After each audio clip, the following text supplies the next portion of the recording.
So today I'm going to show you how to do a really quick and easy running stitch. Now I've got all the things I need in front of me. I need a little square of calico or other fabric, preferably cotton, it will make it a little bit easier. A pencil, a ruler, and your needle and thread already threaded and tied a knot at the end. If you need to know how to do that, you can look at my previous video on threading a needle and tying a magic knot. Okay, so I'm going to move this out of the way for now. First thing we're going to do is we're going to draw a line. Now I'm going to do my line 7 centimeters long. So I'm going to draw it from 0 and to 7. There we go. It's my 7 centimeter long line. I don't need my ruler or my pencil anymore, so I'm going to move them out of the way. And I'm going to bring back in my sewing needle. Whenever we start sewing, we always start at the back. So you're going to hold, I'm right-handed, you're going to hold your fabric in your left hand, use your needle, and you're going to poke it through. It might take a little bit getting used to, you might just poke it in random places. Don't worry, you'll eventually get it. Poke it through right at the beginning of the line. Pull that through, it shouldn't come out because you have tied your knot. Right, when we do a running stitch, we keep our stitches really nice and even. They're always going to be the same length along. Now what I'm teaching today is a very, very small running stitch of about 3 millimeters. As the project I have been teaching, we are acting as if we are the sewing machine because we can't use the machine right now. So you want to make your stitches as small as possible, okay?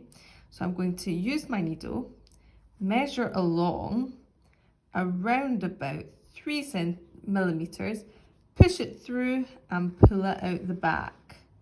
And that will make a little stitch. I'm going to go through the back again. We don't want to go through the front because this is all going to get caught up here.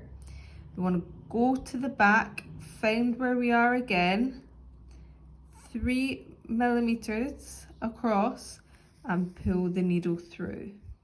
Okay, I'm going to do that one more time here, then I'll continue to the end. So 3 millimeters across, poke it through, and there we go. So you can see here, I've got 2 little stitches, one here, one here. If I turn it over, I've got the start of my knot and 1 stitch. As I work my way down this line, you will see the stitches form, and we'll turn it over and we can look at it from the other side without the line here. So I'm just going to continue now, stitching all the way to the end.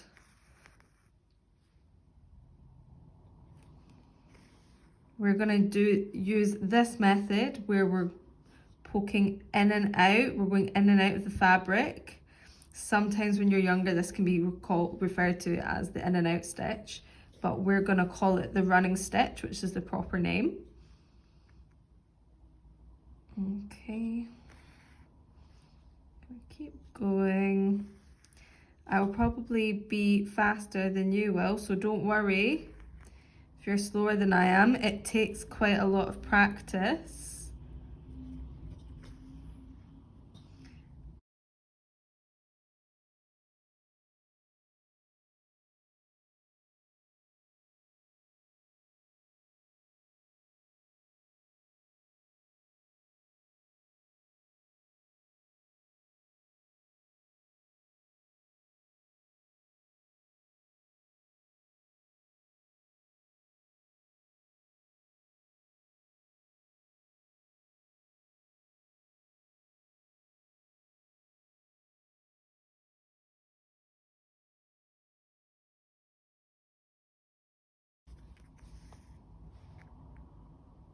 Okay, that will be my last one.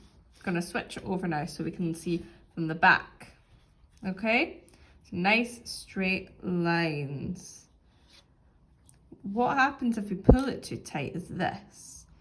this will all pull in. Now, this is really good if you're wanting to create ruffles like this, but we don't want to do that. We want to make sure this is nice and flat here.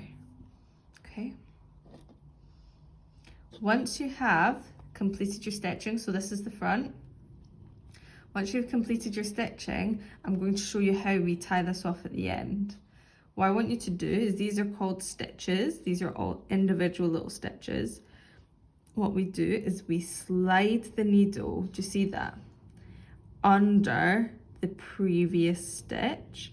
So slide the needle under the previous stitch, just like that. Pull it through, but not all the way, because we want to make sure that we leave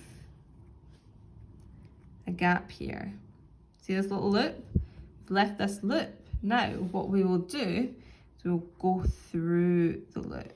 So you pull it nice and tight, and we do that once, and then we do it again, because we want to make sure we tie the knot, because otherwise this is too loose.